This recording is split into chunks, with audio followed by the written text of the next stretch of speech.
You're listening to the Talk of the Suburbs, AM 1440 WNPV. Comment Please by Univest, the longest-running radio talk program in the Delaware Valley.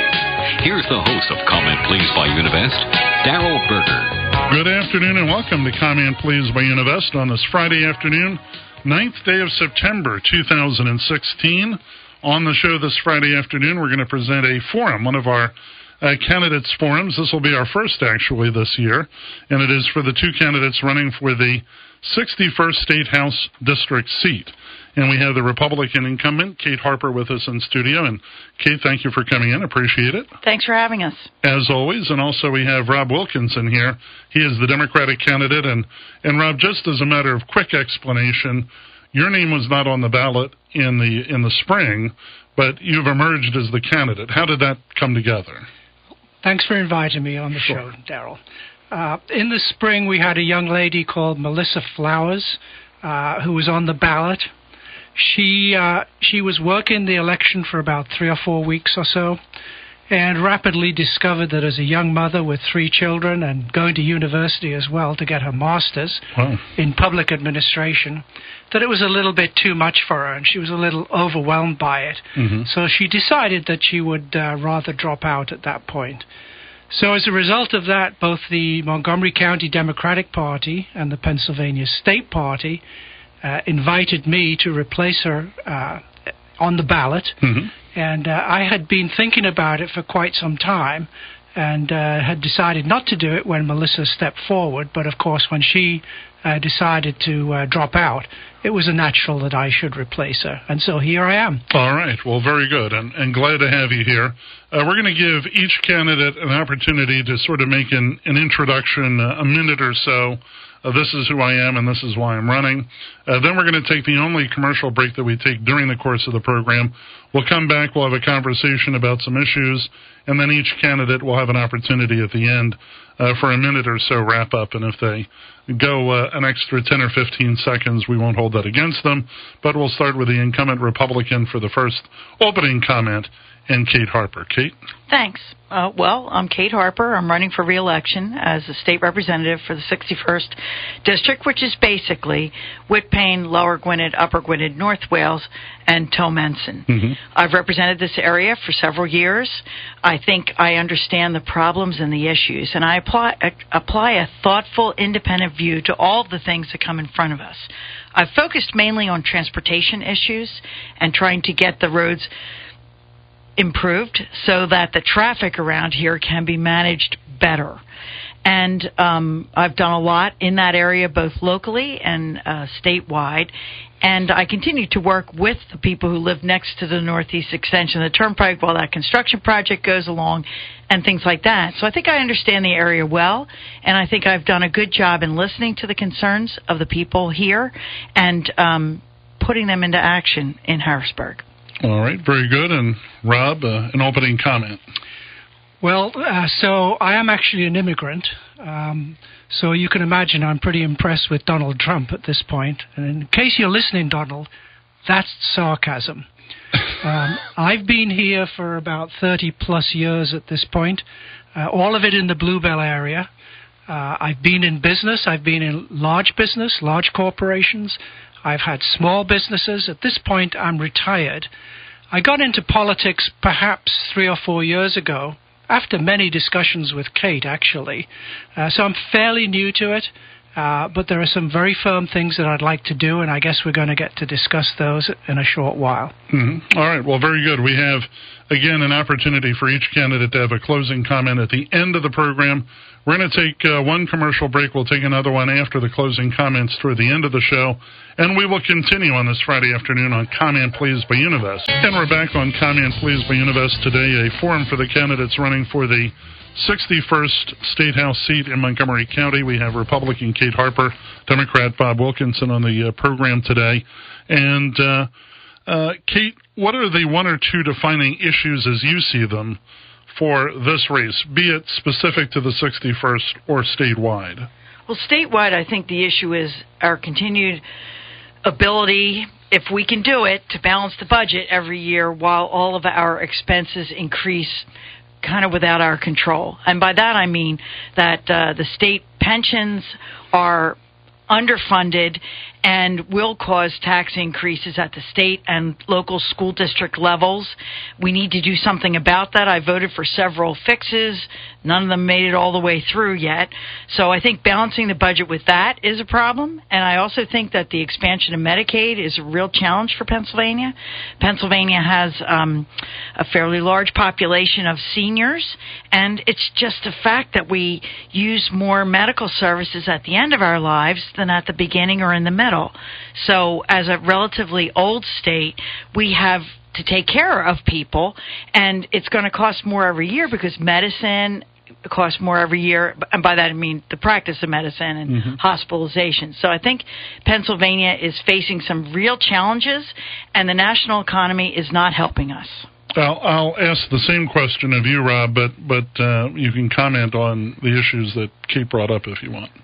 Well, I have a website with about 10 different positions on it, but the top two I'd like to speak about. And the first one is jobs.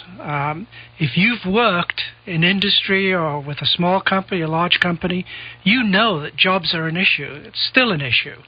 Coming from the business world, I understand what it takes to create jobs, and it isn't tax cuts. It's capital, it's people, and it's products and services. Capital is something the state can help with, and we compete against so many other states. As I look at New York State, as I look at California, they are doing things to attract jobs, and they're doing it in the area of capital. The other area they're doing it in is people. All of those states I just mentioned, and including places like Research Triangle Park, are all focused on the next generation of workers and workers' environments. They're all focused on the STEM area, which is science, technology, engineering, and maths. And that's what we need for the next generation. We need it now, but we certainly need to plan for it for 20 years out for our children and our grandchildren. And what should the state be doing specifically in these areas in terms of providing capital, in terms of helping develop a young workforce? Well, in terms of capital, I think we have to do what business would do, which would be to benchmark what the other states are doing right and figure out the kinds of things that we can do right also. I think we have to look at things like tax abatement for businesses coming in, and we've got to beef up environments like the Ben Franklin Partnership. I've had personal experience of that, and it's a little bit on the weak side. It's not a great help for startups, so I think we can beef that up. But in general, look at all the things that allow us to compete against all of the other states and all of the other environments. The other thing we can do, and I talked about people, is to create these centers of excellence. It isn't happenstance that these businesses are relocating to these locations. That's where the people are coming out of university with STEM training. Now, we have some great universities in Pennsylvania. Penn State, unfortunately, is in the middle of the state, so that's not a great place for those centers of excellence. But if we can take that same capabilities and do it in Philadelphia and Pittsburgh and other parts of the state, I think we can produce people and employees that will attract companies here because they know they can get capital and they know they can get people. Kate, I'll let you comment. Obviously, the economy and jobs are something that people are talking a lot about. A lot of people look to the federal government. What should the state be doing that it isn't, do you think? Well, I agree that jobs are very important, and the national economy is killing us. The Wall Street Journal says it's the worst recovery since 1949. In my own life, I think it's the worst recovery in my own life. I was born somewhat after that date. But I also think that Pennsylvania already has a nucleus of the eds and the meds, education and medicine. And in Philadelphia, we are currently incubating small businesses.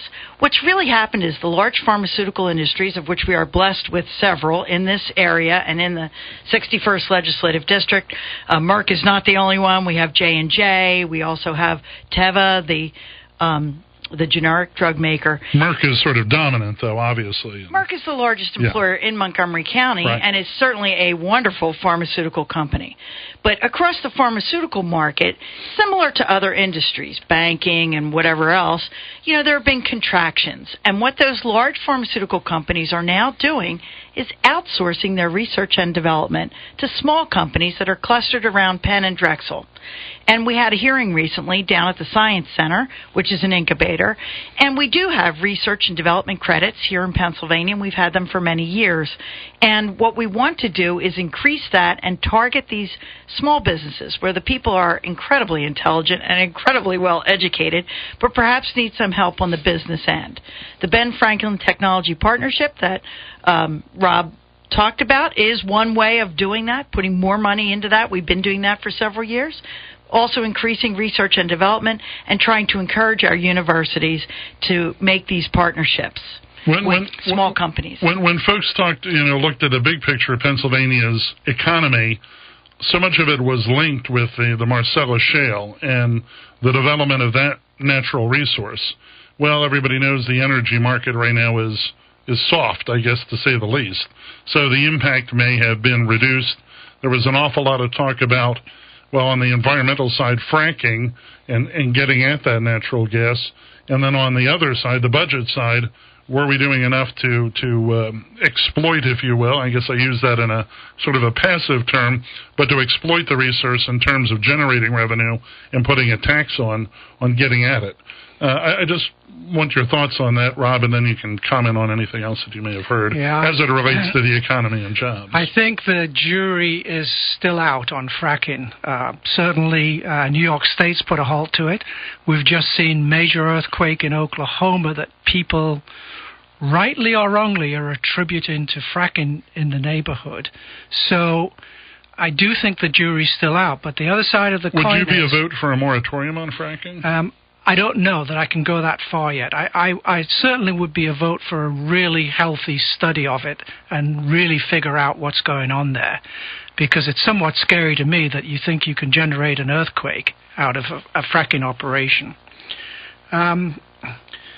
So I'd like to answer Kate for a second. She said it's the worst recovery ever, or on record. Since 1949, according to the Wall Street Journal. So I cannot let that go unanswered. When Barack Obama took over the presidency, the country was hemorrhaging 1 million jobs a month. The stock market tanked to 7,000, the Dow. I know. I was personally hit by that. Today, we've added, I don't know how many months now, 60, 65 straight months of job increases. And the stock market, last I looked, was at 18,200. It's been at 18,000 for the last month, 6 weeks, the highest it's ever been. If that isn't a recovery, then I don't know what is, Kate. So you'll stand by the thought that it's a good... But a lot of people have, wildly different opinions as to what kind of recovery we've had. Well, some people still believe we're in a recession. So I think that comes from the perspective on jobs. There are jobs that have gone away, and I don't think they're going to come back. I think it's really important that we look at what employment means in the next century, in the next 20 years. The kind of jobs that we had 50 years ago have gone away. Employment for most people in the last 20 years has changed. And Kate, you can respond in any way you want, but I also want just to bring up the issue of simplifying the business tax structure in Pennsylvania. And a lot of this had to do with the debate over the excise tax, and Representative Harper was actually an advocate and had proposed an excise tax for the gas industry. But a lot of the debate focused on the fact that Pennsylvania's got such a complex series of business taxes. Right. Pennsylvania's business taxes are among the highest in the nation, and that's a mistake. The problem is we need the money. I can tell you that the national economy has not recovered, and I can tell you that Pennsylvania's economy has not recovered because we depend on sales and income taxes, and they're flat. Normally, or before 2008, let's say, every year when we would sit down to figure out what the budget was, and remember, we balance our budget, we're not Congress. Every year, whatever we're going to bring in is the total amount we can spend. We don't have extra money lying around, and we don't print it. So we're watching sales and income taxes, and they're flat. And in this area alone, high-paying jobs have gone away. In fact, some of the entrepreneurs that I spoke about at the Science Center are people who used to work for the major pharmaceuticals right here in Montgomery County. When they downsized somewhat, they had to find other jobs.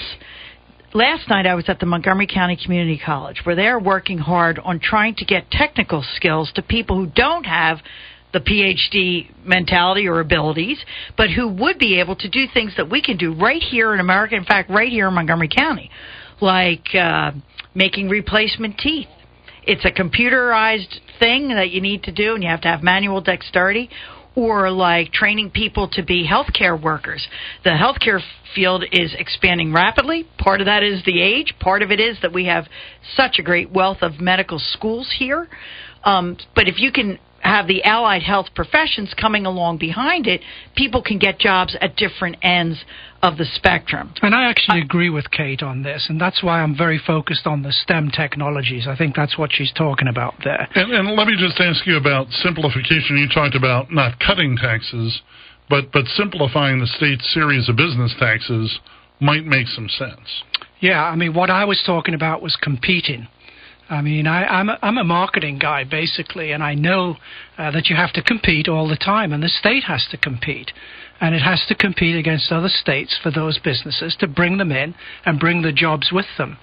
And as I said, the two areas that we have to compete on are the capital and the taxes, and we have to compete on the people. So that's why I agree 100% with Kate on this. The STEM technologies are where the jobs today are coming from and where they're coming from in the future. I would also agree with her that we've been hit pretty hard by big business laying off folks. And a lot of the entrepreneurs, and I'm actually one of them, came from those big businesses. That's good, but we need to help them a hell of a lot more than we're doing today. I just want to ask about the relationship. Go ahead. I just add one thing. I would just say that it is a mistake just to view the national economy as the whole problem or the most of the problem, although I do think the national economy is killing us. We're actually competing against other countries. And the best part of what we have right now is a highly educated, highly motivated workforce. So if we get the other parts of it right, this is a very good place to start a business or grow a business or locate a business. Well, I'm glad Kate is agreeing with me that this is a very important topic.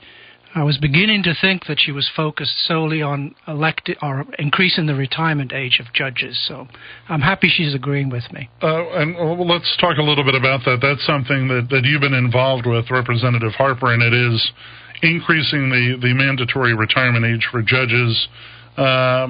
This is important. Why? Well, it would be a change to the Constitution, and that means that the voters get to choose. So my job was getting the question onto the ballot. And to do that, you have to actually pass legislation in two different sessions.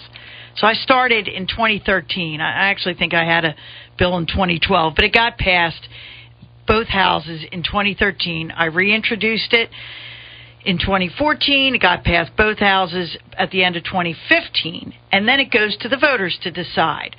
I actually believe that life experience, as well as experience at the law, makes somebody a better judge.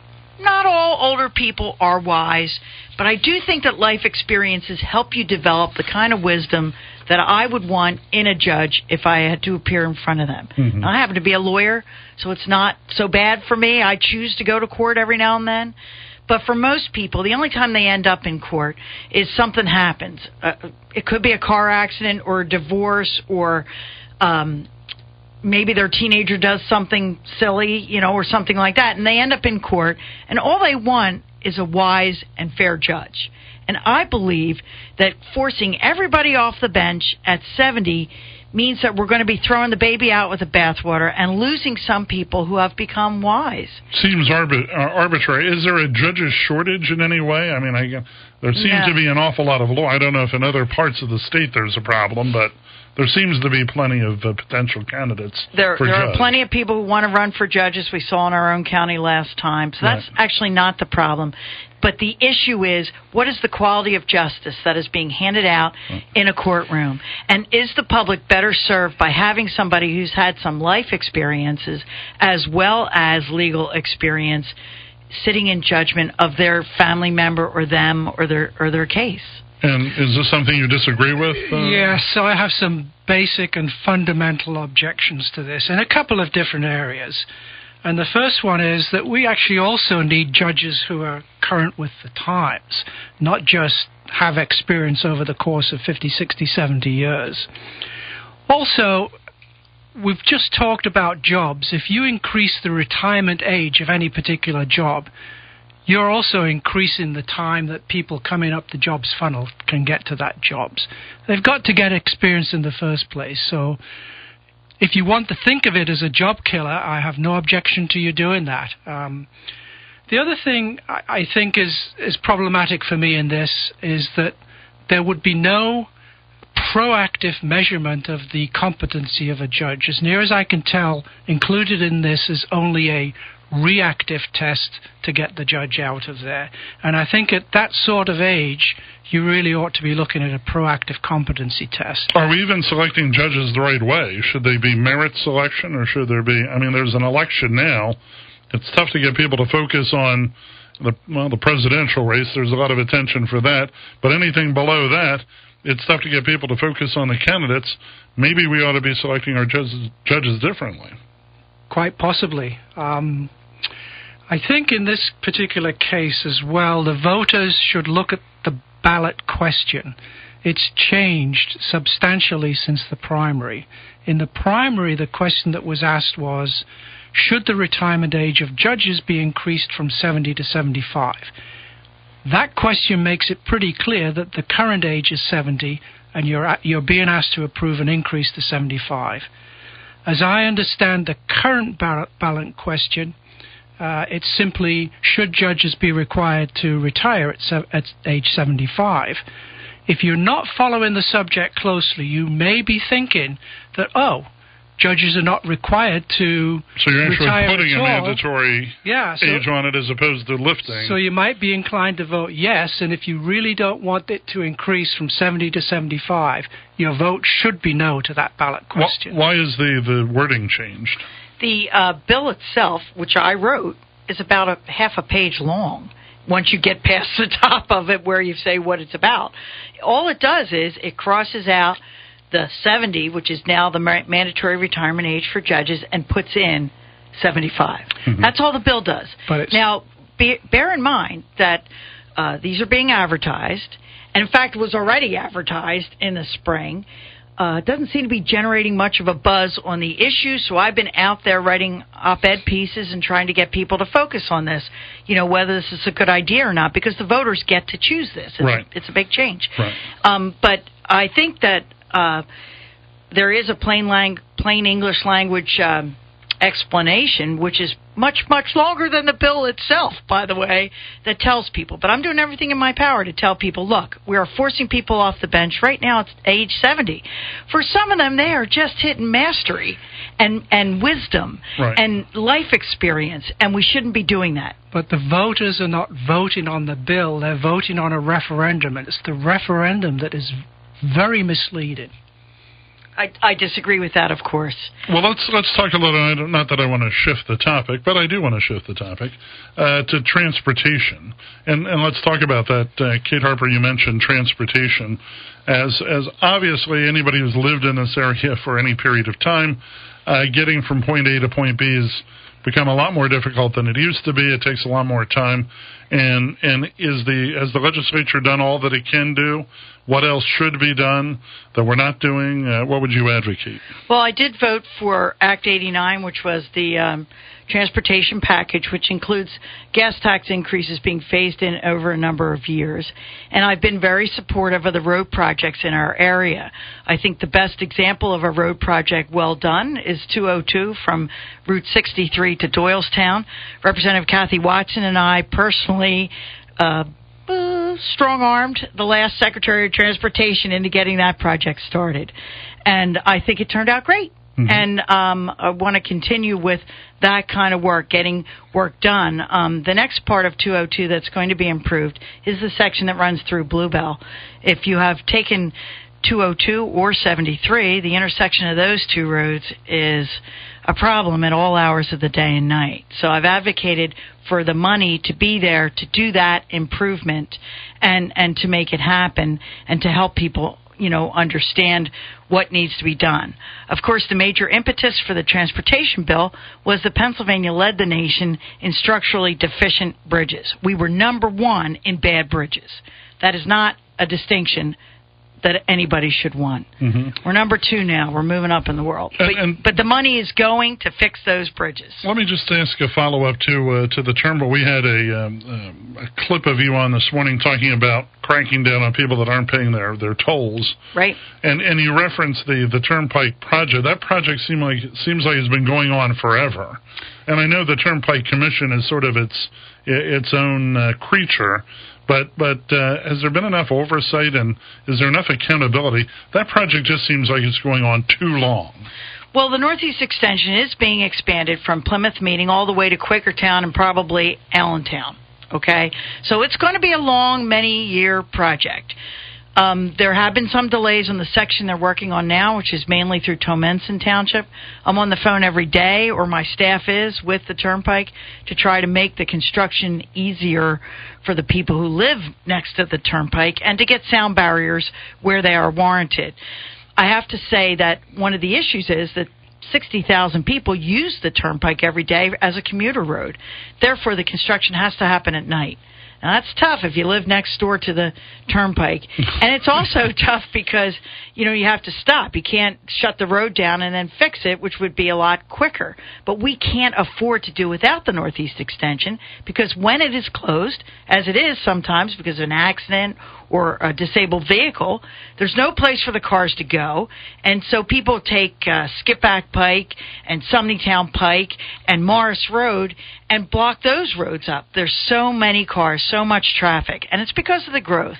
I heard Commissioner Val Arkush say recently that we were over 800,000 in Montgomery County alone, and our neighbors in Chester, Bucks, and Delaware have also had similar growth over the last 20 years, and everybody's got a car, and everybody's got to get to work. So we have to deal with these issues, and I've made it, one of my prime things in office to pay attention to what's going on in the roads around the 61st. Rob, what are your issues? I think Kate and I don't disagree on what should be done and the nuts and bolts of it. I think where we disagree is on how we fund it. And Kate and I have had a number of discussions, if you will, arguments about this. Kate will maintain that we shouldn't increase taxes to do this. But when Republicans talk about taxes, what they're really referring to is income taxes. They're not referring to all of the other taxes that they use to get some of these things done. And of course, there was a tax increase with this transportation bill. Mentioned before. These taxes are what I refer to as both hidden taxes, because we just increased the tax on gas. We have a combined gas tax of about 68.9 cents, which is close to, if not the highest in the nation. Now, you tell me if you keep track of how much you pay in gas tax each year. I do not. I don't think anybody does. Right. So to me, that's a hidden tax. And in fact, the fellow that got laid off in 2008 with the recession that was generated at that point, and then had to work 50 miles away when he found a job and drive 100 miles round trip every single day, work out what they're paying in additional taxes every year. So are you advocating increasing the income tax? I would prefer to see a progressive income tax to fund some of these things. For one reason, it's fair. Or two reasons, actually. It's fair and it's transparent. The gas tax is not transparent, and it's regressive in nature. Well, that's interesting because, the perception of the Republican legislature is that it's a governor on the governor, because Tom Wolf has, an expansive view of what should be done. He obviously has called for much higher taxes, and that sounds like something that you would be less of. You'd be more in agreement with where Governor Wolf wants to take the state. Absolutely. I prefer transparency. I prefer visibility, which amounts to an income tax. I know how much I pay in income tax. I have no idea how much I pay in sales tax. I have no idea how much I pay in gas tax or any of the other taxes. I don't disagree with Kate on what to do with this in terms of the transportation infrastructure. It has to be done. This seems like a major difference, though, between yourself and the certainly incumbent. Is. I think we need to talk about the Pennsylvania Constitution a little bit here. In Pennsylvania, gas taxes can only be used on roads, bridges, and public safety related to roads and bridges. They are designated taxes. They're in the nature of a user fee. You drive on the road and bridge, you should pay for it. How do you pay for it? You pay for it by gas taxes because that's what goes into your vehicle when you drive it on the roads and bridges. So I think as far as gas taxes are concerned, they are going to be spent on the roads and bridges. And as I said, we were number one in the nation for defective bridges. That's just unsafe. We can't be that. So I supported the gas tax because we need to fix our bridges. And we need to improve our roads around here where the traffic is so bad. So I supported that. I do not believe we should have income tax increases and progressive income tax increases. By the way, Pennsylvania is a flat tax state. Our Constitution now does not provide for progressive income taxes, and I would not be in favor of that. And I don't think it would get past the voters either. Is there something in Governor Wolf's vision, Rob Wilkinson, that you would support that requires extra money? Because clearly the governor seems to want more tax revenue. Well, when I came here in 1975, our infrastructure was pretty good compared to the rest of the world. And I've watched it go downhill ever since, particularly in the roads and bridges area, but also in the public transportation area. So like I said, Kate and I don't disagree on what needs to be done and how to do it, only on the funding method for it. The logical conclusion of charging a regressive tax is that, you could take that down to the lowest level, and it doesn't make a lot of sense to do that. We ought to be funding big things like that collectively. What about education? Of course, now funded through the property tax. Yeah, and the same goes for that in my mind. I would prefer to see it brought away from the property tax because although the advantage goes to the 61st in that regard because we have a high property tax base, if what we're trying to do is build a world which is livable for all, then we need an excellent education system. And you can't have one part of it being better than the other. You have to have an excellent education system, and you have to fund it properly. The other thing about those taxes, and in particular gas tax, you look at those, they're unpredictable. You don't know what the cost of gas is going to be. You don't know what revenues you're going to get from a gas tax. So how can you run an airline like that? How do you fix your roads and bridges when you don't know how much money you're getting in? And with respect to the Constitution, there is nothing that I know of that would prevent us from paying for that out of the income tax. And if it's a constitutional issue, then that's something we definitely ought to look at. Well, the whole issue of education funding is something that we go around on and have for years and will continue to go around on. And Kate, I don't know what your input is. I want to add two things. First of all, in the North Penn and Wissahickon school districts, which are in the 61st, of course, we pay for 88 to 89% of our education costs locally. Most of it's property taxes, but we also have earned income taxes. And the school districts had the choice of having either an income tax or an earned income tax, and the school boards went with earned income taxes. Even so, 40% of the entire state budget goes to education. That's a huge amount of a $31 billion budget. Now, where's that money going? It's going to districts that are not as well off as we are, and it's going to make sure that every Pennsylvania child gets a fair and appropriate and free public education. I think in a democracy that's a necessity. What about pension reform? And there's been so much talk about this and so little action on it. When, if ever, are we going to see pension reform? The House has passed two bills, different versions.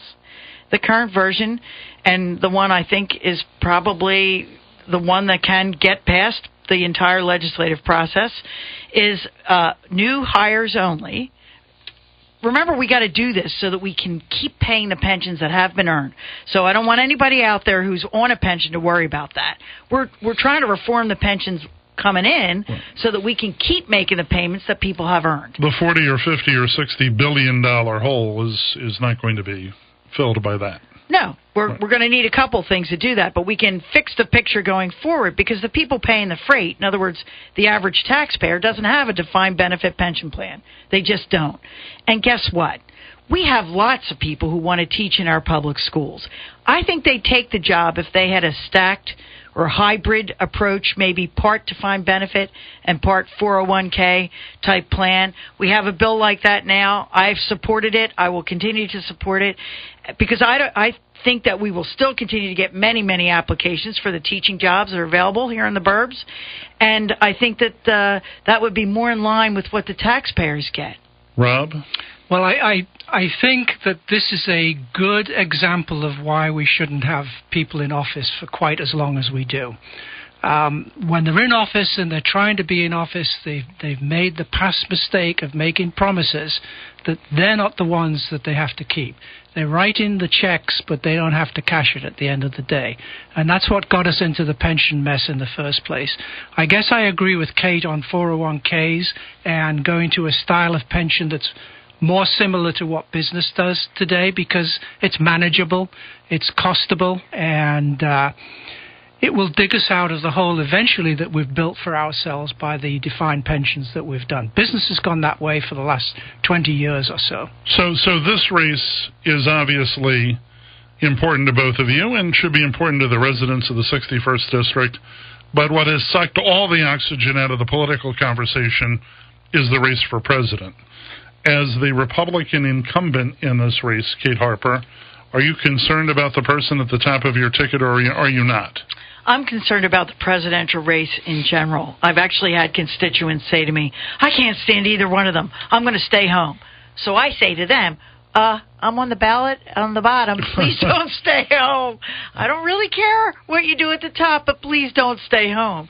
So I do think that the national race and the I don't know what the word for it is, but the rancor at the top of both tickets has really discouraged your voters from voting. Are you afraid Donald Trump's going to be a drag on your ticket or in your candidacy? I am afraid that people will not go out and vote. Not go out and vote. I'm also afraid that there'll be a push by the Democrats to do straight ticket.